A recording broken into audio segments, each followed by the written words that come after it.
Assalamualaikum warahmatullahi wabarakatuh. Halo semuanya, jumpa lagi dengan saya Chow Sing Sing, kurator dari podcast horor Night Story.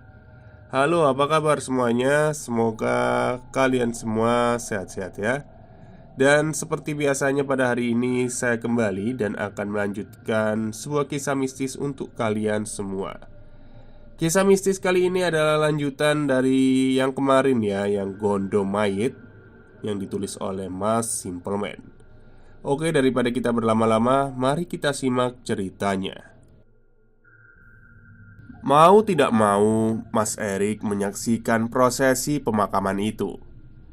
Di tengah pemakaman, Mas Erik melihat gelagat yang aneh, di mana semua orang nampak sedang menari-nari.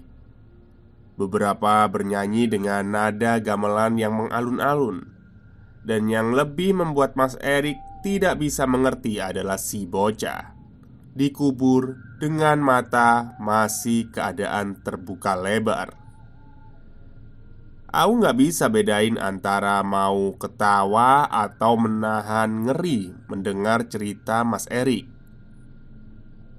Gimana sih maksudnya, Mas? Lah, itu anak udah mati apa belum sebenarnya? Mas Erik masih diam lama. Kemudian Mas Damar memotong cerita Mas Erik. Hening, sepi, dan sunyi. Setidaknya itulah yang dirasakan oleh Mas Damar.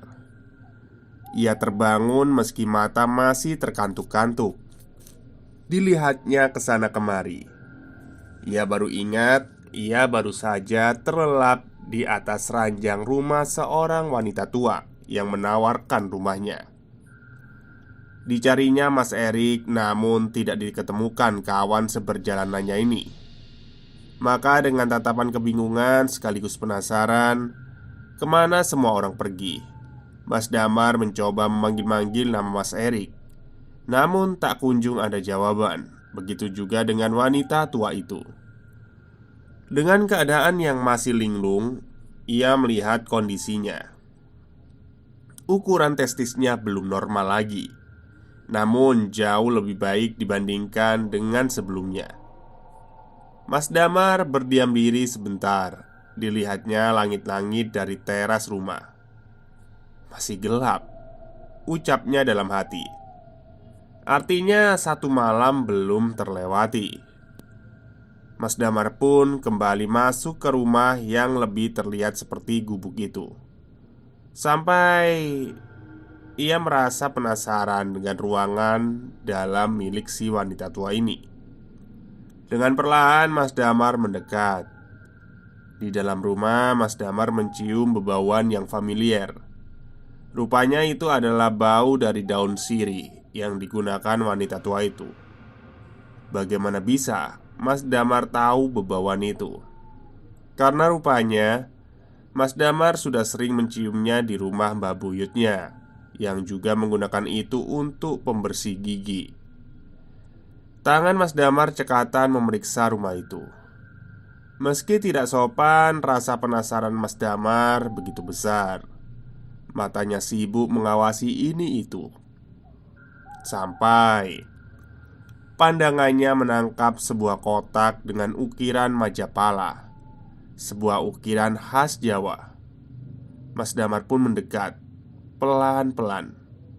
Rupanya kotak itu tidak terkunci. Dengan leluasa Mas Damar pun mengangkatnya. Namun perasaan Mas Damar mendadak tidak enak.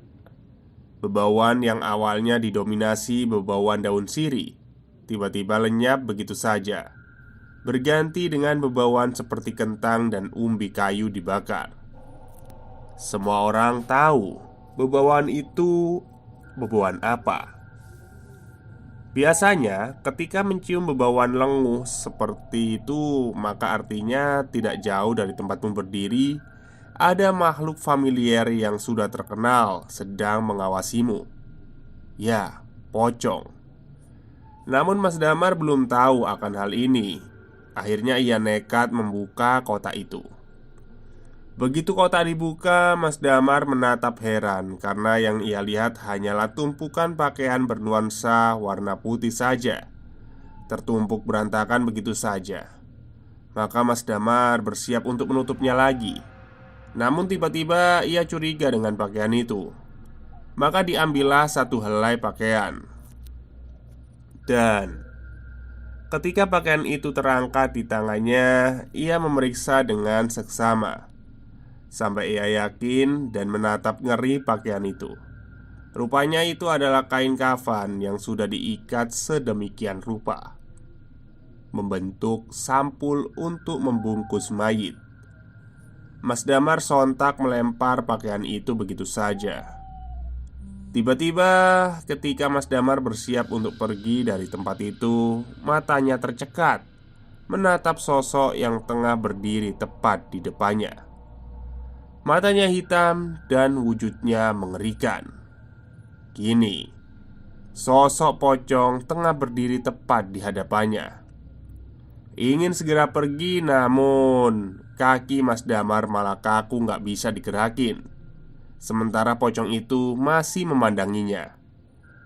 Bila ada satu permintaan yang bisa Mas Damar minta, mungkin ia minta agar jatuh pingsan saja. Disitulah akhirnya Mas Damar mendengar suaranya. Lirih namun membuat bulu kuduk berdiri. Pocong itu mengatakan, "Tali pocong, tali pocong." Mas Damar masih mematung. Ketakutan benar-benar mengeraskan syaraf tubuhnya. Hingga suara pintu terbanting membuat Mas Damar tercekat panik. Dilihatnya Simbah sudah kembali dengan wajah marah dan memaki. Entah apa yang terjadi, ia melihat Simbah mencengkram ujung kain kafan si pocong, menyeretnya dengan tangan kosong, lalu melemparkannya tepat ke kebun belakang rumah gubuk itu. Kejadian itu cepat terjadi, membuat Mas Damar tidak habis pikir. Akhirnya wanita tua itu menatap Mas Damar dengan tatapan dingin sembari berujar, "Kalau nggak tahu apa-apa, jangan sembarangan ya nak. Nyawamu itu ada harganya." Kalimat itu masih terbayang di pikiran Mas Damar, bahkan hingga saat ini. Mas Erik baru sadar, sedari tadi Simbah nggak kelihatan. Padahal ia ikut karena Simbah menyuruhnya. Ditambah rasa penasaran kenapa memakamkan seseorang saja sampai ambil waktu selarut ini. Dan akhirnya disinilah Mas Erik dibuat kaget. Loh, kenapa tali pocongnya belum dibuka? Namun tak seorang pun mendengarkan peringatan dari Mas Erik. Mereka tetap menutup lubang kubur dengan tanah. Disinilah Mas Erik merasakan firasat yang buruk. Desoedan. Maka ia segera meninggalkan tempat itu. Sampai di rumah Simbah, Mas Erik melihat Mas Damar. Mata mereka saling menatap satu sama lain. Di sini mereka curiga, desa ini mungkin saja bukan desa manusia. Namun ada hal yang lebih besar dari semua itu. Ada misteri yang disembunyikan di desa ini. Di tengah kebingungan, langkah kaki Simbah mengejutkan mereka. Wajahnya yang sempat mengeras ketika melihat Mas Damar kini sudah berubah seperti sedia kala. Seperti saat pertama kali mereka bertemu dengan Simbah. "Leh, kamarnya sudah tak siapin." Mau gak mau mereka pun masuk ke dalam kamar yang asing. Tidak ada hal yang menarik selain ranjang dengan laso atau tikar anyaman sebagai alasnya. Namun mereka sepakat keganjilan semua peristiwa ini sepertinya mengerucut pada sesuatu. Belum ada yang berani mengambil atau menarik kesimpulan. Sampai di tengah keheningan ketika mereka sudah saling merebahkan tubuh untuk sekedar membuang lelah, terdengar suara yang tidak asing lagi di telinga mereka. Suara riuh namun sangat tipis, seperti dari tempat yang jauh. Itu adalah suara ayam yang pernah terdengar di hutan. Mas Eriklah yang pertama bangun dan melihat ke sana kemari untuk memastikan sesuatu. Sampai akhirnya Mas Erik menggoyangkan badan Mas Damar. Ia baru sadar Wajah Mas Damar terlihat pucat pasi, seperti menyembunyikan sesuatu. Mar, krungu ora?" Mas Damar masih diam, mencerna setiap kalimat Mas Erik sampai akhirnya ia mengatakan, "Rik, kamu percaya sama pocong gak?" Kalimat itu mengingatkan Mas Erik dengan peristiwa yang baru saja ia alami. Matanya menatap tajam Mas Damar. Ia tidak tahu harus menceritakan apa dan dari mana.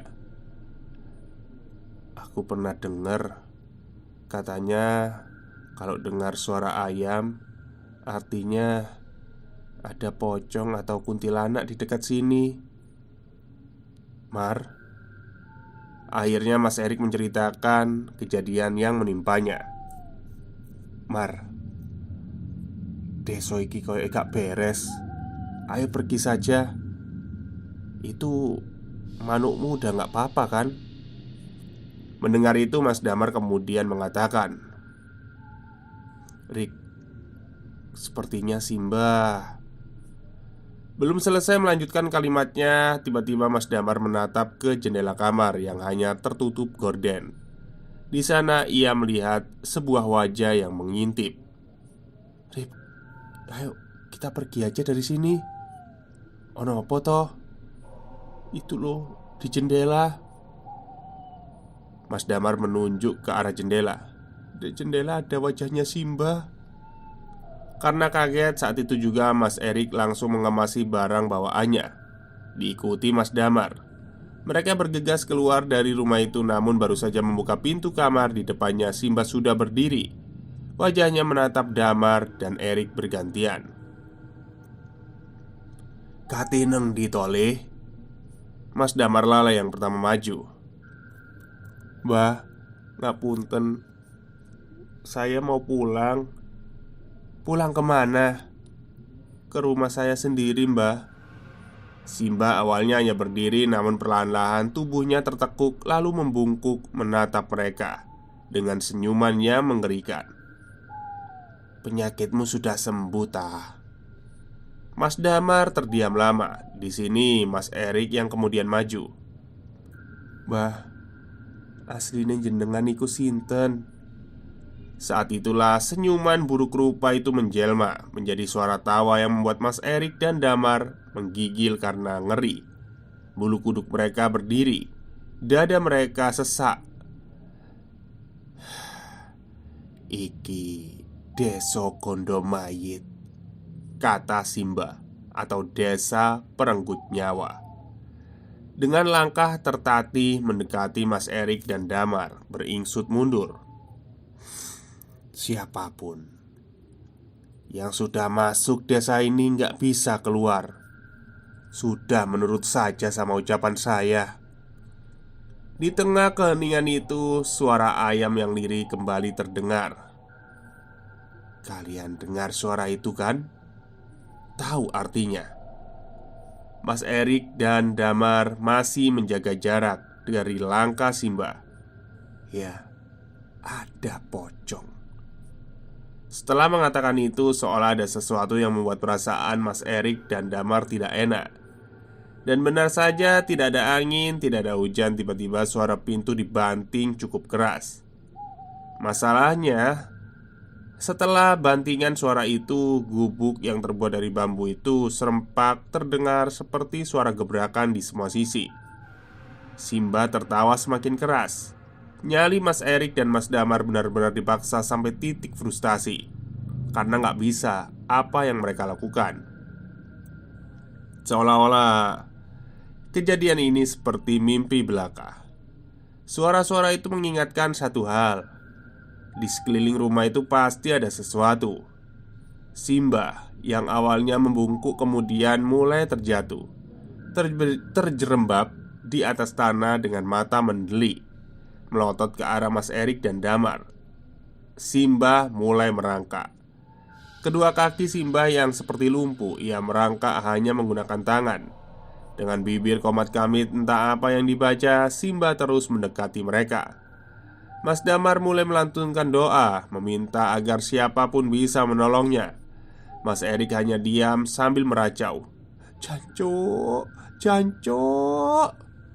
Saat itulah tercium aroma familiar yang menyadarkan Mas Erik dan Mas Damar. Aroma itu adalah aroma sembujo. Aroma itu semakin menyengat. Semakin menyengat, suara ramai yang dari tadi menciutkan nyali Mas Erik dan Mas Damar perlahan sirna. "Rik, di belakang ada pintu, Rik," kata Mas Damar.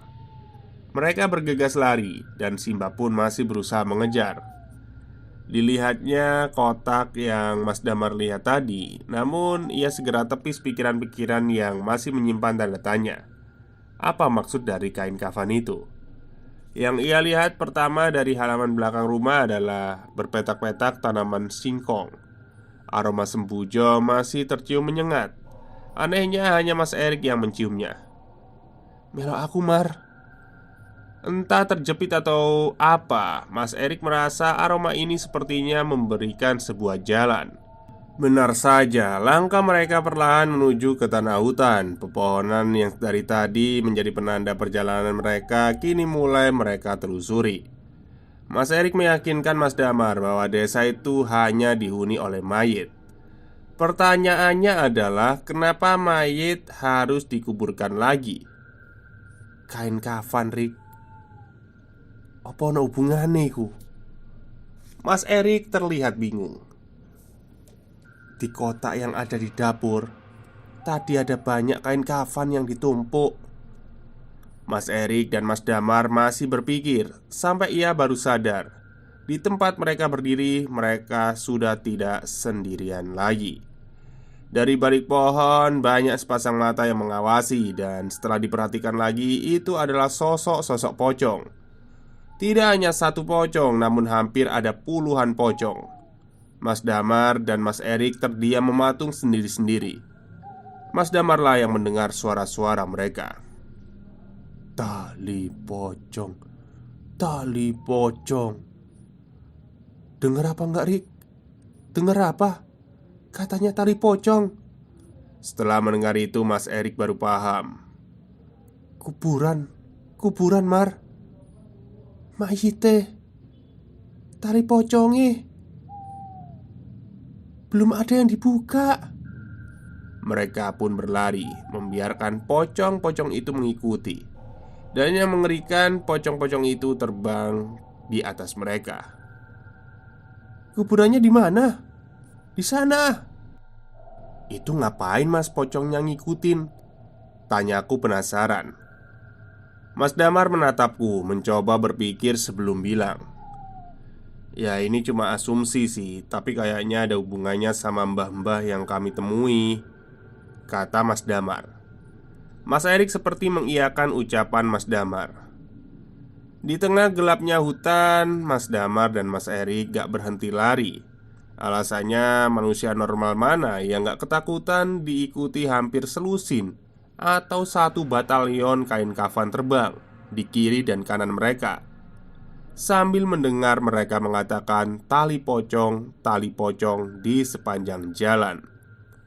Setelah menembus rimbunya semak belukar dan naik turunnya tanah yang menanjak, Mas Erik menunjuk sebuah gubuk satu-satunya di situ. Mas Erik tahu gubuk itu adalah penanda kuburan kembar itu. Kenapa disebut kuburan kembar? Rupanya di situ ada dua pemakaman yang sejajar yang hanya dipisahkan oleh pagar bambu. Pasak yang digunakan untuk setiap makam pun hanya menggunakan pasak kayu yang kebanyakan sudah lapuk tanpa ada penanda siapa yang dimakamkan di sana. Di sini keanehan terjadi. Pocong yang dari tadi terbang di atas mereka tidak ada satupun yang terlihat lagi. Mereka lenyap begitu saja. Meski begitu, suara ayam yang pernah mereka dengar dari jarak yang jauh kini terdengar sangat dekat. Sekali lagi, sampai Mas Erik berasumsi suara ayam itu kemungkinan berasal dari pemakaman ini. Masalahnya, di mana ayam itu berada? Lain hal dengan Mas Damar, kini ia bisa menciumnya. Aroma sembujo yang hanya tercium di hidung Mas Erik kini tercium juga di hidung Mas Damar. "Wangi," kata Mas Damar sembari melihat ke sana kemari. Hingga Mas Erik menunjuk sesuatu, gundukan tanah. tempat pemakaman yang pernah Mas Erik lihat. Di situ, mayitnya dikubur tadi. Semakin dekat, suara ayam terdengar semakin jelas dan benar saja dari jauh terlihat seseorang sedang menggaruk-garuk tanah. Di sekitarnya banyak dikelilingi ayam berwarna hitam legam. "Ayam cemani," kata Mas Erik. Mereka melihat dari jauh siluet asing itu melakukannya. "Asu!" teriak Mas Erik saat siluet itu terlihat. "Duh, ikulah Simba," katanya. Bukan takut lagi, tapi Mas Erik langsung lari, meninggalkan Mas Damar yang baru sadar. Yang dikatakan Mas Damar benar sekali. Simba yang dari tadi tersaruk-saruk mengejar mereka. Di tengah kepanikan itu, aroma sembujo yang misterius itu masih tercium lagi. Kini lebih kuat, dan mereka berdua bisa menciumnya sangat jelas. "Jemput, ono opo sih nang alas iki?" Disitulah entah karena kepepet atau apa, mereka malah mendekat.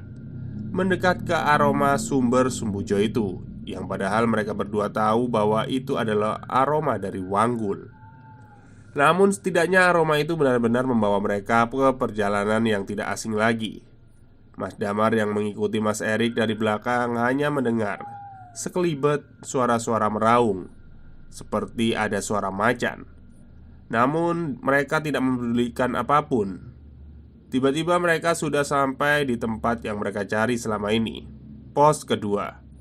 Di sana mereka bisa melihat pagar besi, tempat di mana cagar satwa beroperasi. Dengan keringat dingin mereka mendekat. Ada sumber cahaya di dalam. Digedorlah pintu itu dan keluarlah pemuda setengah baya, memandang mereka dengan tatapan curiga. "Duh, sampean-sampean ini kan yang ninggalin KTP di pos 1 ya?" Mereka mengangguk. Saat itu juga si petugas melapor. Tidak ada yang tahu satupun dari mereka, bila bukan karena si petugas yang mengatakan bahwa sudah 2 hari sejak pencarian mereka dimulai. Goblok. Kalau mau naik ke sini, kenapa lewat sini? Kan bisa lewat via itu. Sudah 2 jam lebih mereka diceramai oleh pemuda parubaya itu. Wajahnya nampak sangar, seperti sudah lama menahan luapan marah. Mas Erik dan Mas Damar hanya bisa mengangguk-angguk saja, pasrah dan bingung. Setelah beberapa saat, barulah terdengar suara motor mendekat dan masuk. Kemudian seorang pria yang mungkin berusia 10 tahun lebih tua dari mereka. Ia hanya menggunakan kaos utang dengan sarung yang dililitkan di tubuhnya. Wajahnya tidak kalah sangar menatap Erik dan Damar. Kalimat pertama yang ia ucapkan bukan luapan amarah seperti penjaga di pos 2, tapi hanya pertanyaan yang membuat Mas Damar dan Mas Erik diam lama. "Si urip yo? Awakmu kabeh iki?" Ia kemudian meneguk kopi di meja. Kemudian duduk bersila di hadapan mereka. "Wes, saiki critakno kabeh. Kemana kalian selama 2 hari ini?" Pak," kata Mas Damar, "ada desa ya Pak di sini." Terlihat 2 penjaga itu saling melihat satu sama lain. "Ada?" kata si bapak. Si bapak terdiam lama. Kemudian penjaga yang lain yang lebih muda nampak bingung sembari berbisik dan bertanya, "Emangnya ada Pak? Kalau di sini sih villa ada, desa yang nggak ada toh Pak?" kata si penjaga yang lebih tua. Sembari menghisap rokok, wajah si bapak nampak tegang. "Apa benar cuma kalian berdua waktu mendaki di sini?" Mas Erik dan Mas Damar mengangguk bersamaan. "Syukurlah. Alas trawas iki anjene angker." Saya nggak tahu ya ini daerah mana ya. Dulu sudah terkenal bahwa banyak yang pernah lihat kalau ada tempat yang namanya 1000 pintu, pohon keramat, yang kabarnya bila dilihat ada desa di dalamnya. Dan desa itu namanya Desa Gondomayit. Hembusan asap rokok membuat semua orang yang ada di ruangan terdiam mendengarnya. Wajah mereka semua tegang. Masalahnya, nggak ada yang tahu di mana keberadaan pohon ini. Untungnya kalian tidak terjebak di desa itu dengan membawa jumlah orang ganjil. Kalau sampai itu terjadi, biasanya yang satu nggak akan bisa pulang. Mas Erik dan Mas Damar saling memandang satu sama lain. Sekarang saya tanya, apa yang kalian rasakan sekarang? Di sini Mas Damar awalnya bingung apakah ia harus bercerita soal kondisi tubuhnya. Dan akhirnya dengan bantuan Mas Erik, Mas Damar menceritakan area di mana ia mendapat musibah. Si bapak hanya diam, nampak tidak terkejut sama sekali. Si bapak akhirnya menginstruksikan agar Mas Damar tidur terlentang sementara jari-jari kakinya ditarik satu persatu. Kurang lebih hampir setengah jam si bapak memijit kaki Mas Damar. Dan ajaibnya, testisnya yang membesar kini perlahan kembali normal. Wes, besok-besok jangan kencing sembarangan. Setelah percakapan itu, Mas Damar dan Mas Erik berpamitan pulang. Saat fajar mulai menyingsing, Mas Damar yang pertama pergi. Ketika Mas Erik akan beranjak, ia kembali menemui si bapak, bertanya dengan wajah penasaran. "Pak, saya mau tanya sekali lagi. Ada wanita tua yang sempat mengejar saya dan teman saya. Itu siapa ya?" Wajah si bapak nampak berpikir kemudian berucap, "Sarti." "Sarti?" kata Mas Damar. Mas Erik mengulang maksudnya. Sampean tahu kan kalau pocong itu sebenarnya bisa diikat sama ilmu hitam. Nah, Sarti itu hanya sebuah gelar. Pocong bisa dikirim untuk mencelakai siapapun, bisa digunakan untuk mengganggu bisnis orang. Nah, desa itu dimiliki oleh si Mbak ini. Loh, Mbak itu manusia, Pak? Si bapak hanya diam sembari menggeleng. Ia tidak bisa melanjutkan lebih lanjut kata-katanya. Sekarang, dari informasi ini Mas Erik mengambil kesimpulan cara mengikat pocong berarti dengan memegang tali pocongnya. Sekarang, yang menjadi pertanyaan adalah berapa banyak pocong yang sudah diikat dan kenapa eksistensi desa ini masih muncul. Sebenarnya, cerita tentang pesugihan pocong bukanlah hal yang baru. Banyak cerita tentang pesugihan pocong, mulai dari sebagai pelaris makanan hingga pembawa bala sial bagi keluarga yang tidak disukai. Apapun itu, mungkin ujung dari cerita ini berhubungan satu sama lain dengan desa ini. Yang menjadi poin penting di sini adalah jauh di luar akal sehat. Memang hal-hal gaib seringkali menyembunyikan misteriusnya sendiri. Malam itu setelah selesai mendengar cerita, satu yang aku pelajari, pengalaman yang menimpa mereka benar-benar buat aku harus senantiasa waspada dimanapun kita berada. Ibarat pepatah, di mana bumi dipijak, di situ langit dijunjung. Mungkin akhir kata itu dulu, aku pamit. Senang bisa berbagi cerita dengan kalian. Mohon maaf bila ada banyak salah dalam pengetikan. Terima kasih. Oke, mungkin itu dulu ya cerita panjang dari Desa Gondomayit. Dan akhirnya tamat atau selesai cerita dari Mas Simpleman. Baik, itu saja. Semoga kalian semua suka dengan ceritanya. Kurang lebihnya saya mohon maaf. Wassalamualaikum warahmatullahi wabarakatuh.